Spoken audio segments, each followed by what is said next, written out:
Hey, Vanessa here. As you probably know, Nocturne is part of the KCRW family. Every year for the last several years, KCRW's independent producer project has run something called the 24-hour radio race.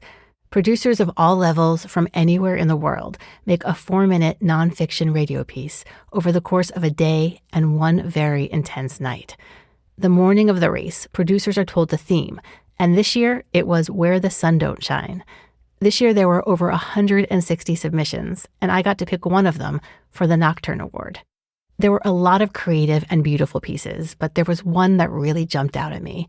It tells a somewhat sensitive story with candor, humor, and stellar sound. It truly peers into the dusty corners of the night, where many would prefer not to look, and if they do, what they see is uncomfortable, but real.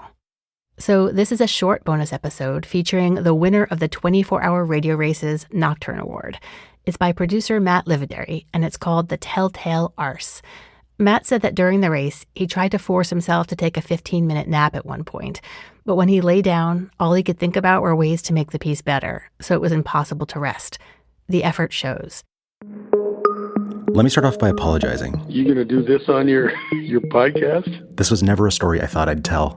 I'm surprised you want to put it out there to the world, but let alone on public radio. That's up to you. It started about 10 years ago, when I was having trouble sleeping. Because something, and I'm sorry for this, but something was itching, like inside my butt. I remember finding something half the size of a grain of rice crawling on my face. I did a quick Google search and was horrified. Pinworm.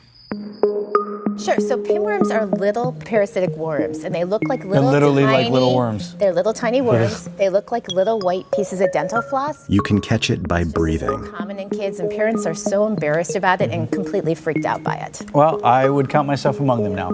Doctor, thank you nonetheless. My friend Will was one of the only people I told about it. Do you remember me having pinworm? Oh, do I? In fact, I think you would agree that that was probably the low point of your life.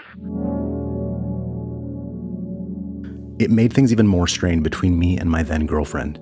We agreed I'd sleep on the couch until I could get rid of them. But the weird thing was, Western medicine didn't believe me. Between dermatologists, proctologists, stool samples, enemas, every doctor said they found nothing. I was beginning to wonder if this was all in my head. But then, my girlfriend got it.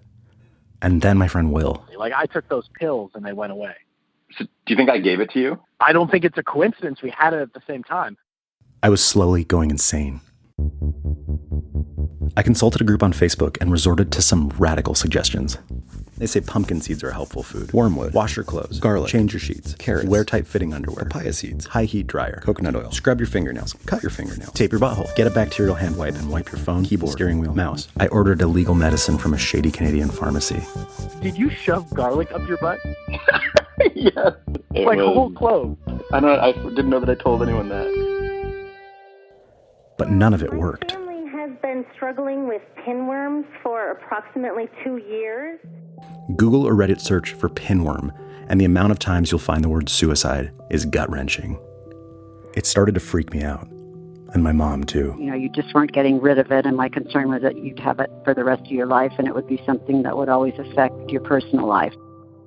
Before I knew it, I hadn't really slept in a year and a half. So I decided to see a really alternative doctor. So I remember you went to this quack. I remember you had your arm covered in clay. I feel like there were crystals involved. That's my sister and her husband, by the way. Now, stay with me for a sec. The quote-unquote doctor told me I was a knight in a past life, and apparently I'd inadvertently gotten someone killed, and I carried that guilt in my DNA into my current life. And that shame was why my pinworm wouldn't go away. You try and figure that one out. Now, I don't know about my past life, but it was clear that harboring this secret was destroying my current life.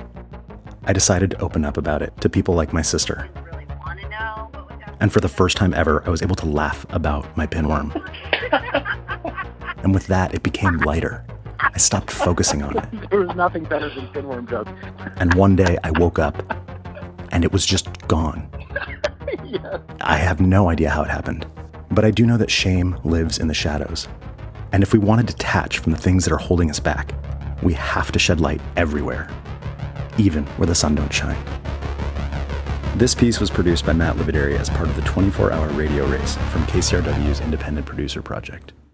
You just heard The Telltale Arse by Matt Livadary, this year's Nocturne Award winner from KCRW's 24-hour radio race. To hear all of the radio race winners, go to kcrw.com/IPP. We'll have a new episode of Nocturne for you on Tuesday, October 8th. Thanks for listening.